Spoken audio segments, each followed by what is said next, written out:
Okay, at 7 o'clock, I'd like to call this meeting to order. Please rise for the pledge of the flag. Allegiance to the flag of the United States of America and to the republic for which it stands, one nation, under God, indivisible, with liberty and justice for all.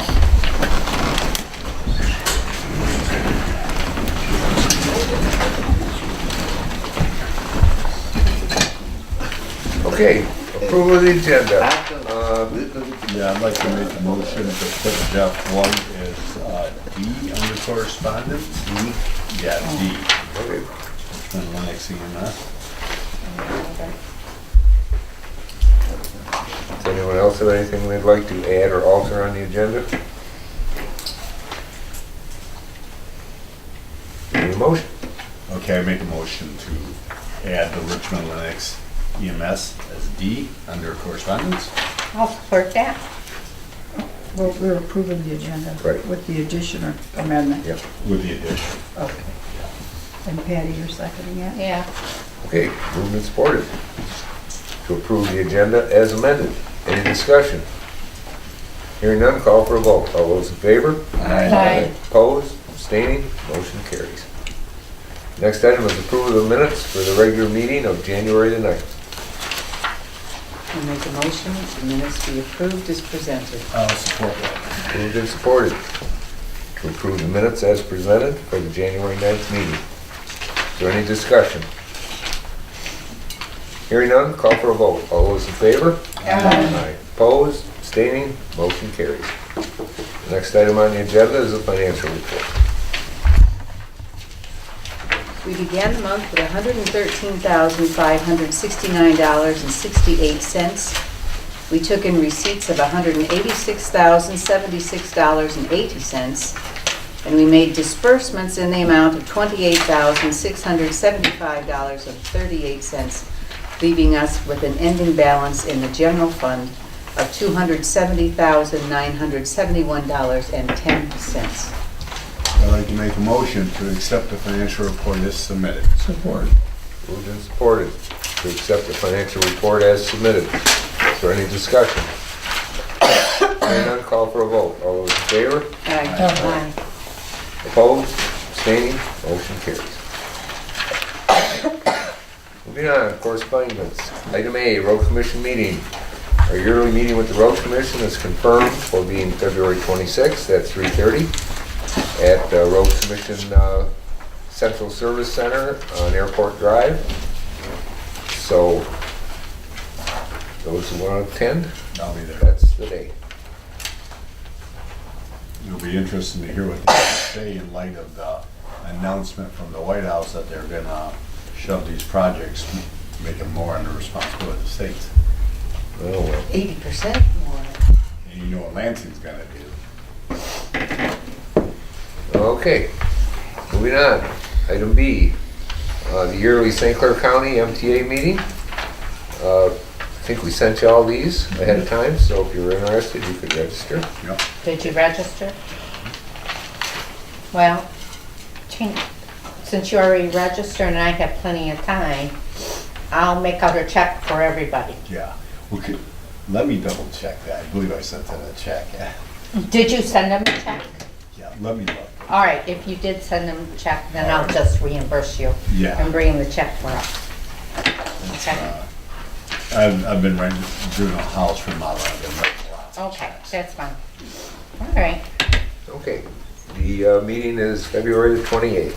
Yeah. Because Colleen, I sent an email. Okay, so you two are to go? Yes. And you go? I'm not sure. The MTA? Well, you were supposed to have it in by the 5th. Oh. Probably not.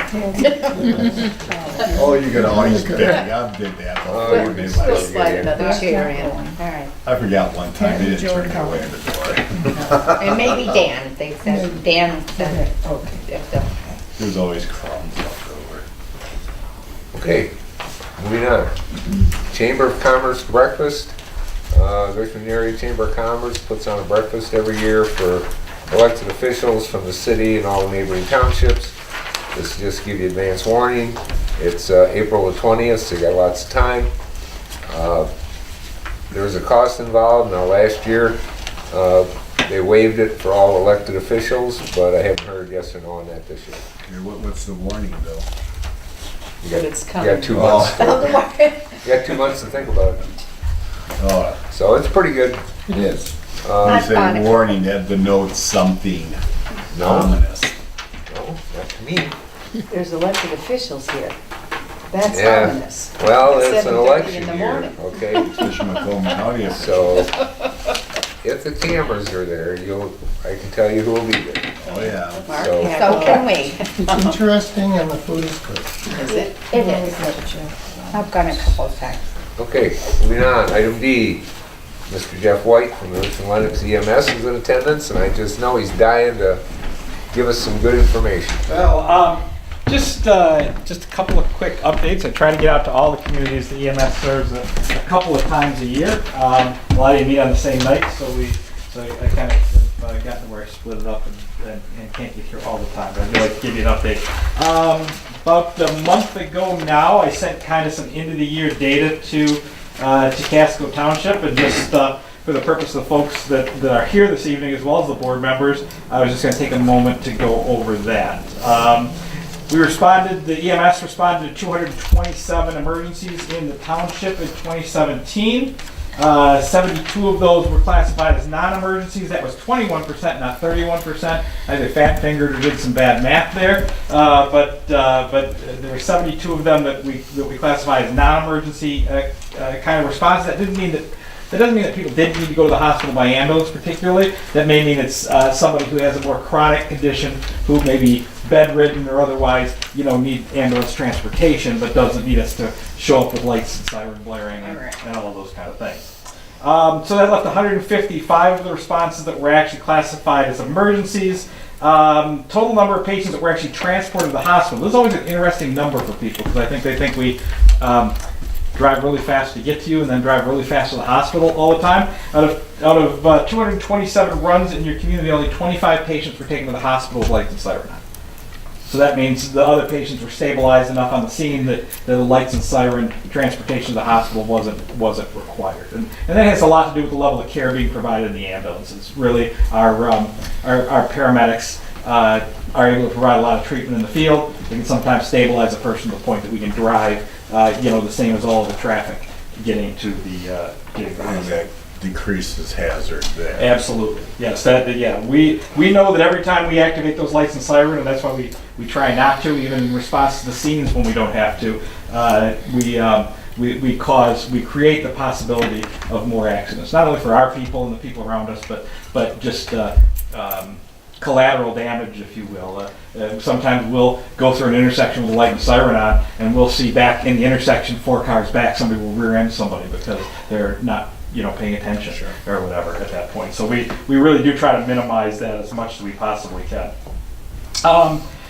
Total number of fire department responses in Casco Township. You elected to not have the fire departments respond to all your medical emergencies. In Casco Township, we had 4 medical emergency responses where Richmond Fire Department came out, and 9 with the Iowa Fire Department. That does not account for the automobile accidents or other hazard type runs that the fire department also goes to. That's strictly the medical runs, the heart attacks, the difficulty breathing, the things of that nature.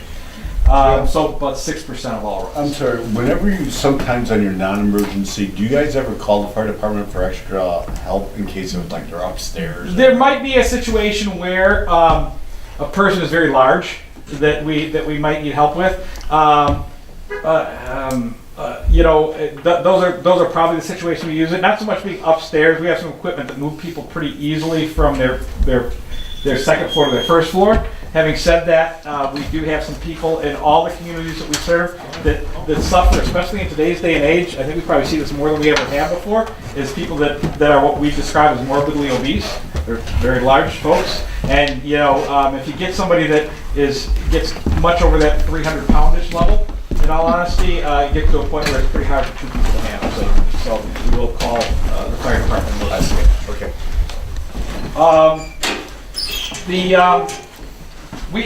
I get asked regularly, so I've started including this for our townships just so they're aware. We had 7 responses to heroin overdoses in Casco Township last year. That's about an average that we see across the board in all of our communities.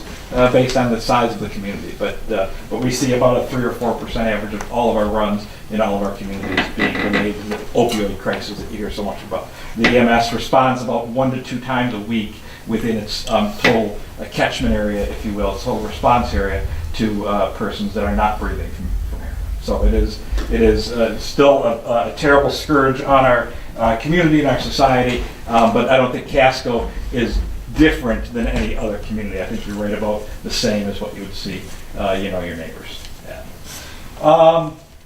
The last thing that's worth mentioning tonight while I'm here is we know, I think we all would agree, that there are many times when the news media these days sensationalizes a lot of things for whatever reason they have chosen to do that. And the only reason I mention that is there's one thing that they're not sensationalizing. It's as bad or worse than what they say, and that is the flu this year. It is. I will tell you, in 30 years of doing this, I've never seen anything like it. So it's that kind of bad. We're responding frequently to people with the flu. It really affects people that are a little older, and it really is affecting people that are very young. And the group that it always affects every year is those that already have chronic illness. So the people that already have emphysema and heart disease and things of that nature, suffer previous strokes and things like that, really are suffering terribly from it this year. And we are at historic run volumes at the EMS, but only because of the flu at this point in time. So it's getting a little late in the season for flu shots. People ask me about that quite a bit. We're getting a little late in the season for that now. I wouldn't absolutely discourage you from getting one, but I'm not sure it's going to do as much good as we might hope right now at this point in time. But what does do a tremendous amount of good is wash your hands, wash your hands, wash your hands. And that doesn't mean put your hands under the faucet. That means wash them, and the common thing they're saying these things, sing yourself happy birthday twice. But we talk about washing your hands for about a 20-second period. While you're washing your hands with soap and warm water, and you really will be surprised how we can kind of nip the flu in the bud of it, because most of the time the flu is transmitted right from here. So, Is there a time when the flu seems to be in abatement? most years we would be kind of peaking right now, which we are, I think, and we would then see a decline mid-February into March. So I think everybody is really hopeful that that's what we'll see this year. But like I said, this has been a flu season like no other. It started earlier, and it started in a very robust kind of way. People got very sick very fast. And normally we see not only the cases increase, but the severity increase. This started bad at the beginning, and it continued bad, until now. So I think all bets are off as to when we'll actually see it, decline this year. Okay. All right? Jeff, I have a question. Sure. We're just going out with our newsletter, and we're suggesting or strongly that with people that have disabilities or health problems to get involved with the Smart 911 through Central Dispatch. Yeah, absolutely. And I assume you're familiar with that? Yep. Do you want to give us your point of view on that? Sure. So Smart 911 really allows people to go in and enter in information about their medical history and background. They can enter in everything from their medical conditions to medications they're on to how we might access their home, especially if they're an elderly person who lives alone. If they keep a key under the frog on the front porch, if you will, they can put that information in there. And so when we arrive and somebody has fallen in their house, we don't have to figure out how to get in. So it can also, like I say, provide us real needed information if somebody, when we arrive, especially folks that are older and chronically ill, sometimes when we arrive, they're confused or flustered a bit.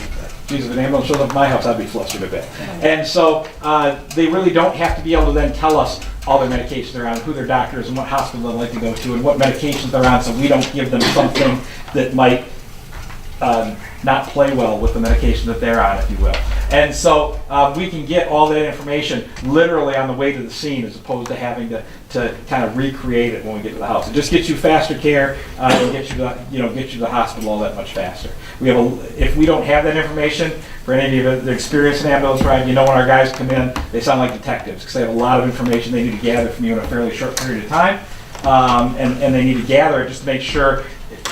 one, that we provide you the proper treatment, and two, that we don't hurt you with something that we might give you as far as a medication because of an interaction it might have with the medication you're already on.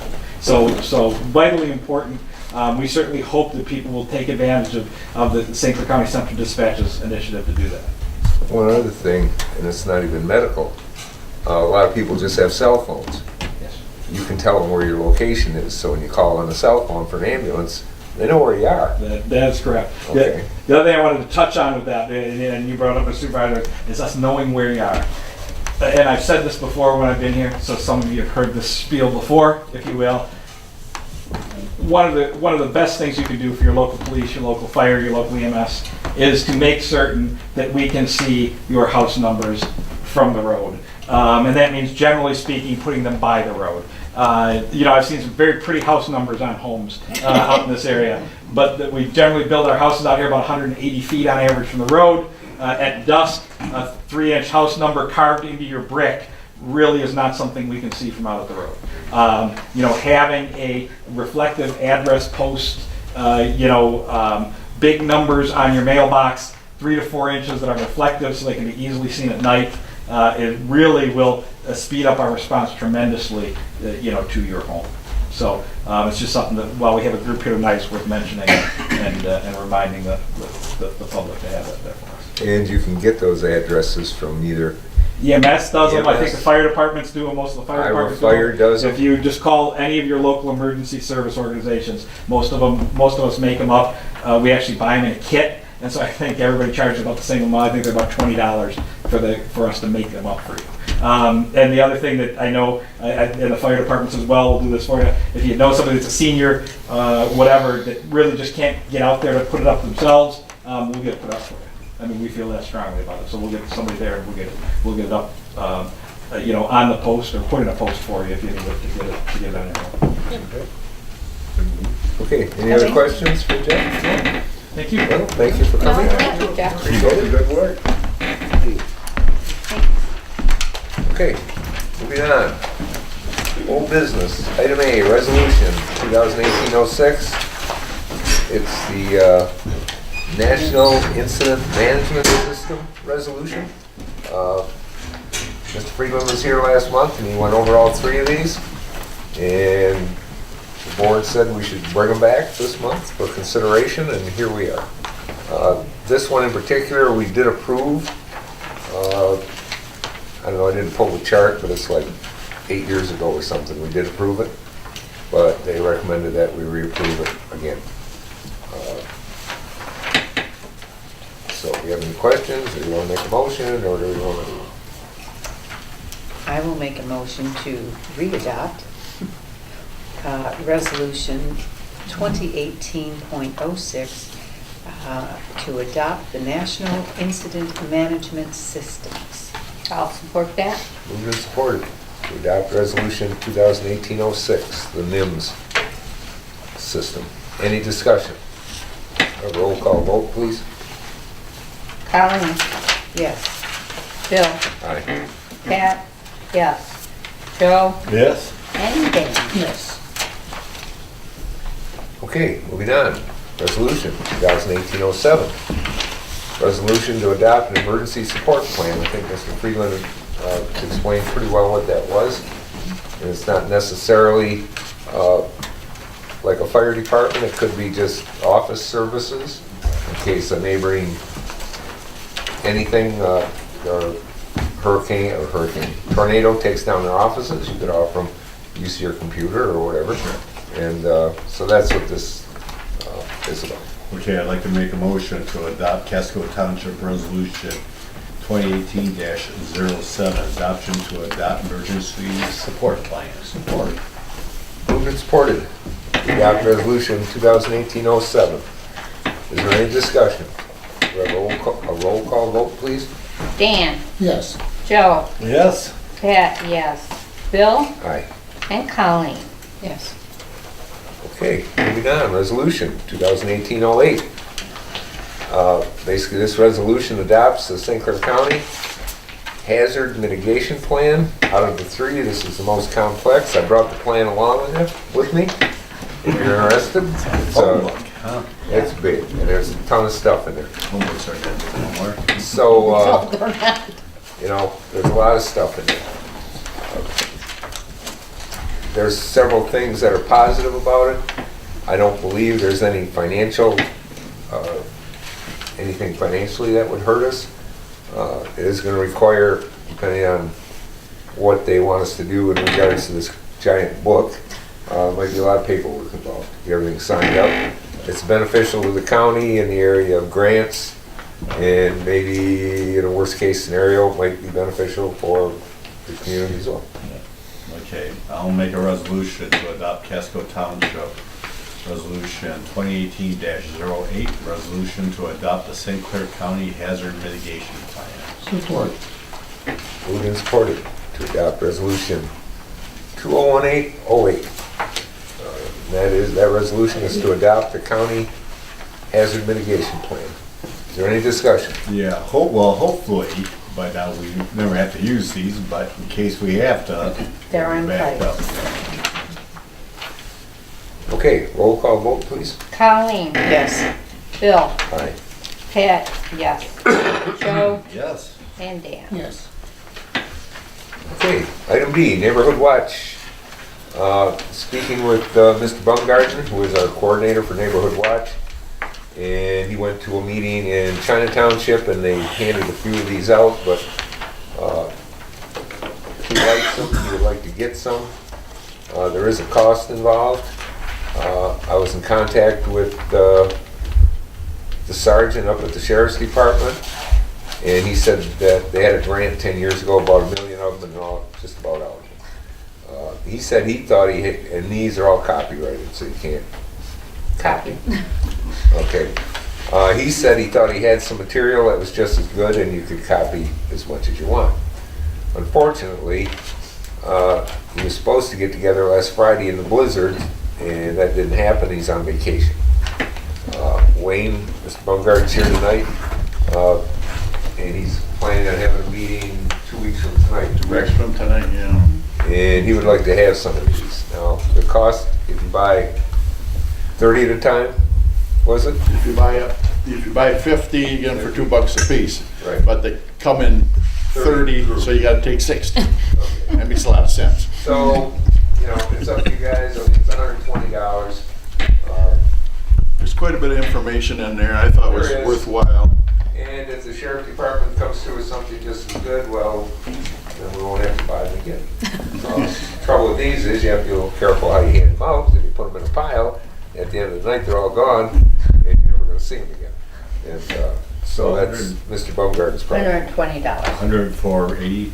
60. Okay, I make a motion to allocate $120 to buy 60 neighborhood watch books. Support. Moved and supported to approve the purchase of 60 neighborhood watch books for a cost of $120. Any discussion? All those in favor? Aye. Aye. Opposed? Abstaining? Motion carries. This may add, there may be some shipping on that. Don't get them your postage. Yeah. Forgot about that. Right? Oh, you didn't do a roll call vote for I know, Brenda asked me for tonight, and I said for $120 bucks. Don't. Because we had the roll call on all the resolutions. Plus shipping and handling, Yes. 120 plus shipping and handling. Yeah, I know, Yeah, that's I amend my Yeah. motion. Do you have a ordering, You can order them online, or you can call them up and order them, or whatever. It's on book their, instructions or whatever. so I could go ahead and order it with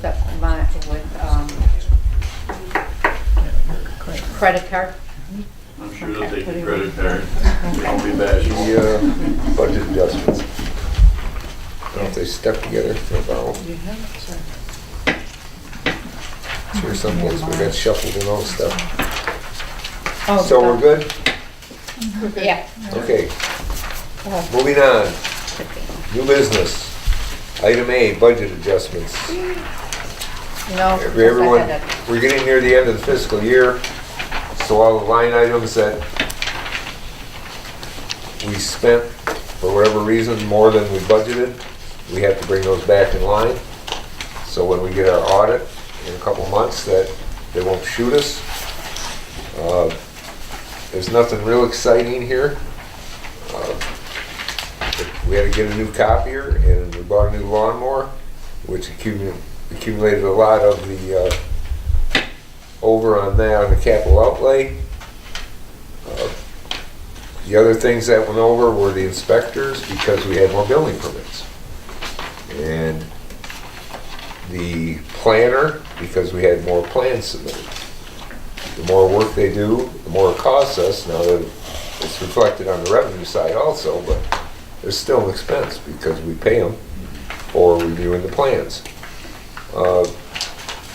Nothing else so exciting. We're taking it out of our contingency fund, and we have 1, 2, 3, 4, 5, 6, 7, 8. We have 8 line items we're changing for a total amount of $17,160, and it's all coming out of the contingency account. So we need a motion to make these changes. I'll move that we amend the budget as presented, in the amount of $17,160 I'll support from that. the contingency fund. I'll support that. Moved and supported to make the budget corrections as outlined. Is there any discussion? From personal experience, Casco Township inspectors have been very prompt. Oh. Well, when you get a new house, you're talking at like 12 inspections by the time you get plumbing, heating, electrical, building inspector. Well, they get paid for every time they come out. Right. So their cost, the more houses you get. For a pole barn, you may only get 2, but for a house, you get a lot. No, when I call them, they come. It was great. So, okay, any other discussion on that? Have a roll call vote, please. All right. Dan, Yes. Joe. Yes. Pat, yes. Bill Aye. and Colleen. Yes. Okay, moving on, item B. Every year, the county planning puts on a workshop, and this one is the one, there are 3 parts to it. One of them is for ZBA members primarily. One of them is from the County Drain Commission, which might be worthwhile, and I got shuffled under, what was the other one? It's something base, something. Okay, form-based codes. It's something to do with green in your community. We have a lot of green. Yeah, anyway, I mean, it's only $12. We're gonna send these out to all the ZBA folks and planning commission folks.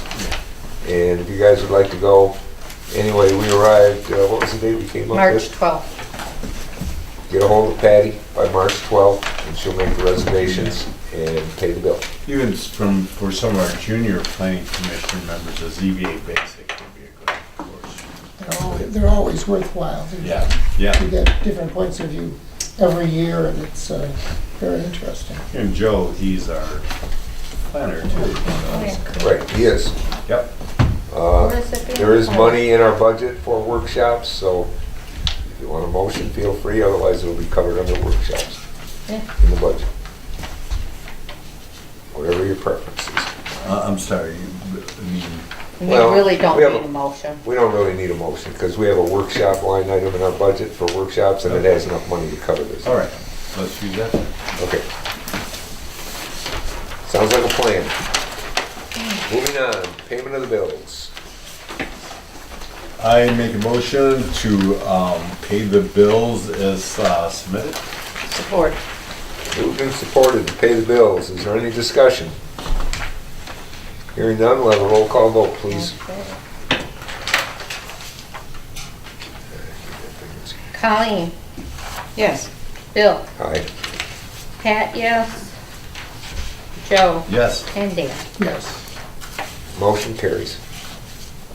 Next item is citizens' comments. This is your opportunity to either ask questions or address the board.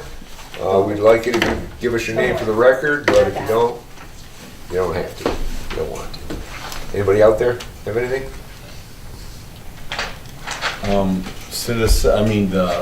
I'm sorry, was somebody raising their hand? I don't wanna. No. No, I didn't see anything. Our neighborhood watch, Wayne, has there been any comments or feedback on that, or? Well, first meeting went good, had a good turnout, and second meeting, there was a snow blizzard, so it wasn't so good. So we'll see what this one brings.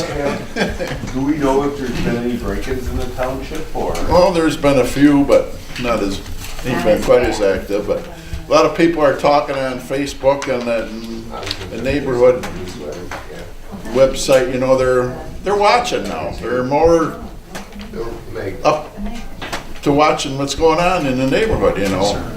So I think it's helping. And Bill gets a direct dispatch from the gentleman at Central Dispatch, Okay. and it outlines B&E, be on alert, suspicious vehicle, and there's been many of those where people are calling in.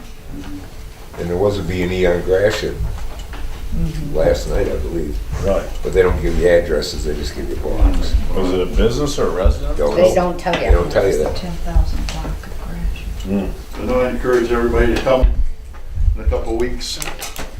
I mean, the sheriff that we have here, he takes quite interest in it, and I think it's gonna work out pretty good. You know, the more people get involved, the better it's gonna be for everybody. Yeah.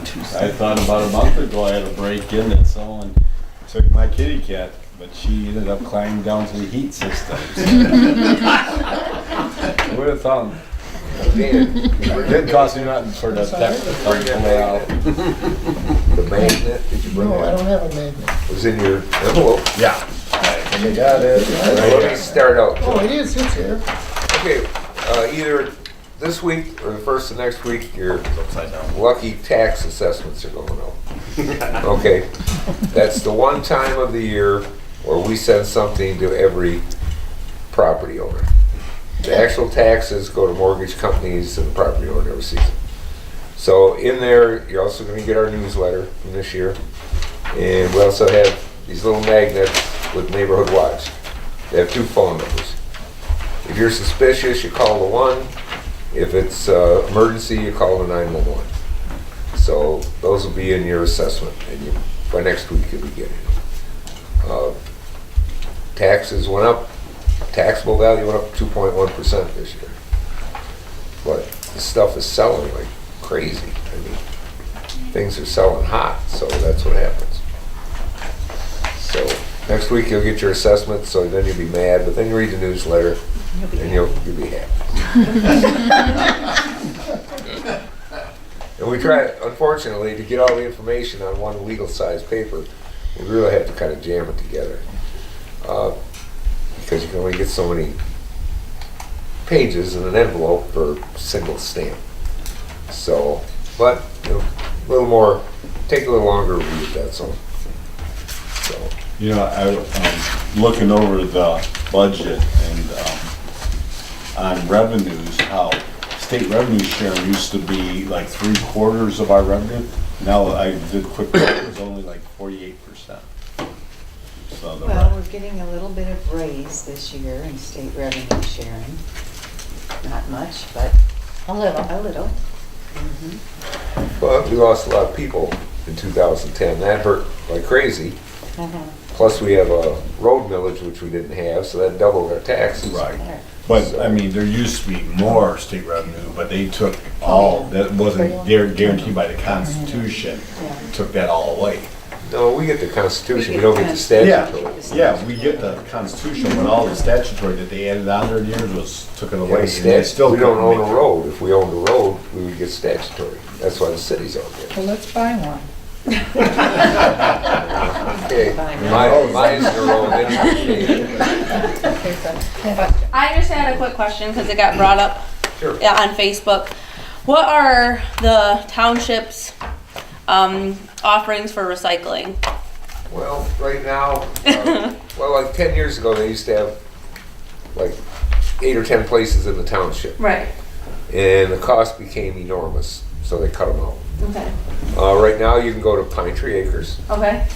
You can go to Smith's Creek. Okay. they're coming up with all kinds of stuff in Lansing that they want communities to recycle. But first they're gonna tell you you gotta do it, and then they'll forget about who's gonna pay for it. Okay, so, yeah, it's gonna be a hot issue coming up. Okay. If you don't have township-wide collection, it's pretty hard to do. Right, that's what I was wondering, because everyone's got different stuff, so I didn't know if like the township had a collection somewhere, or, yeah. So, And, Does anybody here have waste management for their pickup service? Because they're the only ones that used to right. have recycling. no, But they don't Rizzo, do it out Rizzo here, does, even, And they I know don't do it Rizzo, out here, but so. they do. There you go. Yeah. It does seem to be a hot issue. Yeah, does Pine Tree or Smith Creek, they don't charge you to bring your recycling in though, right? You just take it and drop it off? Yeah. Okay. And we also have a list of hazardous materials here that you can take to Smith Creek. Okay. Okay, like oil-based paint, you can take it there. You Okay. can't take latex paint. Okay. And there's a whole list of things here. You just have to call for an appointment, you can take it there and Okay. get rid of it. Our neighboring townships that do have township-wide service, they usually work something out with the collection guy to have a day like that. Okay. But we don't have that. Okay. When it was county-wide, I know Columbus had the great big dumpsters there year-round, and it was costing the county like $250,000 a year, and they just couldn't afford it. So they offered the townships that wanted it, they'd give them the dumpsters, but they had to pay to dump them, and nobody kept them. So they're all gone. But I'm sure it's gonna be coming because it's a hot spot, and it's a top priority for the governor right now, and so we'll see what happens. Anybody else have anything? Last call, getting to the end. Just to let you know, tomorrow is the last day to pay taxes. You can pay them at Bell River, Community Credit Union, First State Bank, and my office will be open an extra hour and a half till 5 o'clock. And the drop box is in the parking lot. No cash, please. Just, and, It's also Valentine's Day too. oh, well, I accept candy too. They can't pay in chocolate though. Well, Okay, anything else? Then I guess we're up to adjournment. I make a motion to adjourn. Moved and supported to adjourn. All those in favor? Aye. Stand adjourned.